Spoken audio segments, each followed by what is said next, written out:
पूर्व राष्ट्रपति प्रणब मुखर्जी का जन्म पश्चिम बंगाल के वीरभूम जिले में किरनाहार शहर के निकट स्थित मिराती गांव के एक स्वतंत्रता सेनानी परिवार में 11 दिसंबर 1935 में हुआ था। स्वतंत्रता सेनानी पिता का प्रणब दा के जीवन पर गहरा प्रभाव रहा। रविंद्र संगीत की प्रख्यात गायिका सुब्रा मुखर्जी से उनका विवाह हुआ। उन्होंने कोलकाता विश्वविद्यालय से इतिहास और राजनीति शास्त्र में एमए के साथ साथ लॉ की डिग्री हासिल की। शिक्षक और पत्रकार के तौर पर पेशेवर जीवन की शुरुआत की। प्रणब दा के राजनीतिक सफर की बात करें तो इंदिरा गांधी के प्रधानमंत्रित्व काल में 1969 में पहली बार वो कांग्रेस के टिकट पर राज्यसभा सदस्य बने। 5 दशक के अपने राजनीतिक जीवन में इंदिरा गांधी, राजीव गांधी, नरसिम्हा राव और मनमोहन सिंह की सरकारों में कई महत्वपूर्ण पदों पर रहे। इंदिरा सरकार में 1973-74 में उद्योग मंत्रालय में उप मंत्री और बाद में वित्त राज्य मंत्री बनाए गए। वर्ष 1982 में इंदिरा सरकार में देश के वित्त मंत्री बनाए गए। नरसिम्हा राव सरकार में योजना आयोग के उपाध्यक्ष का पद भी संभाला। राव सरकार में ही वाणिज्य मंत्री और विदेश मंत्री जैसे पदों पर भी रहे। मनमोहन सिंह सरकार में 2004 से 2006 तक रक्षा मंत्री, 2006 से 2009 तक विदेश मंत्री के पद पर रहे, जबकि वर्ष 2009 से 2012 तक वित्त मंत्री के तौर पर देश की सेवा की।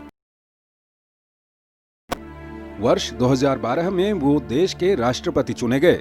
राजनीतिक तौर पर उनका जीवन सदा युवा पीढ़ी के लिए एक आदर्श नेता के तौर पर रहा। वहीं राष्ट्रपति के तौर पर उन्होंने महामहिम शब्द को राष्ट्रपति पद नाम से हटाया। प्रणब दा को कई अहम सम्मानों से नवाजा गया। वर्ष 2019 में देश की सेवा के एवज में सर्वोच्च नागरिक सम्मान भारत रत्न से सम्मानित किए गए। वहीं वर्ष 2008 में पद्म विभूषण, वर्ष 1997 में श्रेष्ठ सांसद, वर्ष 2011 में भारत के श्रेष्ठ प्रशासक के रूप में प्रणब दा को सम्मानित किया गया। उनके लंबे राजनीतिक जीवन में एक दौर ऐसा भी आया जब कांग्रेस पार्टी में उनकी उपेक्षा की गई। राजीव गांधी के कार्यकाल के दौरान प्रणब दा के राजनीतिक जीवन का कठिनतम दौर रहा।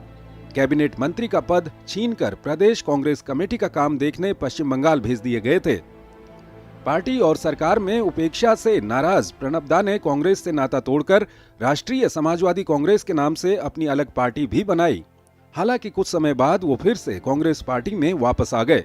पूर्व राष्ट्रपति प्रणब मुखर्जी को एक बेहतरीन प्रशासक एवं राजनयिक के तौर पर भी याद किया जाएगा।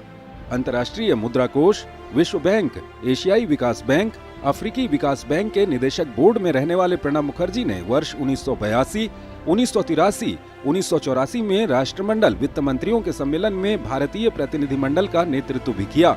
वर्ष 1994, 1995, 2005, 2006 में संयुक्त राष्ट्र महासभा में भी उन्होंने भारत का प्रतिनिधित्व किया।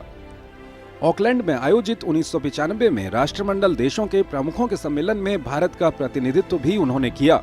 वर्ष 1995 में गुटनिरपेक्ष देशों के विदेश मंत्रियों के सम्मेलन में भी प्रणब दा ने भारत का प्रतिनिधित्व किया। इसके साथ ही वर्ष 1995 में आयोजित एफ्रो एशियाई कॉन्फ्रेंस में भी भारत का प्रतिनिधित्व किया। प्रणब दा की 70 के दशक में क्षेत्रीय ग्रामीण बैंकों के गठन में अग्रणी भूमिका रही है। 80 के दशक में एक्सिम बैंक और नाबार्ड के गठन में भी उनकी प्रमुख भूमिका रही है। वित्त मंत्री के पद पर रहते हुए प्रणब दा ने ही मनमोहन सिंह को रिजर्व बैंक का गवर्नर बनाया था। वर्ष 2004 से 2014 के बीच यूपीए सरकार के दौरान प्रणब दा संकट मोचक की भूमिका निभाते रहे। उन्हें यूपीए सरकार के दौरान प्रमुख नीतिगत फैसलों का सूत्रधार माना जाता रहा है।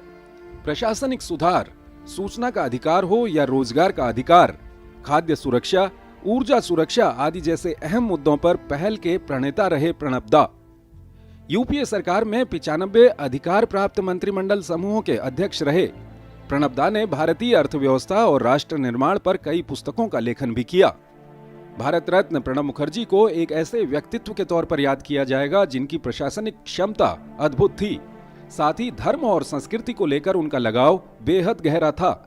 देश हमेशा भारत रत्न प्रणब मुखर्जी को एक ऐसे राष्ट्रभक्त के तौर पर याद रखेगा जिन्होंने भारत के राजनीतिक और सामाजिक जीवन पर गहरी छाप छोड़ी है।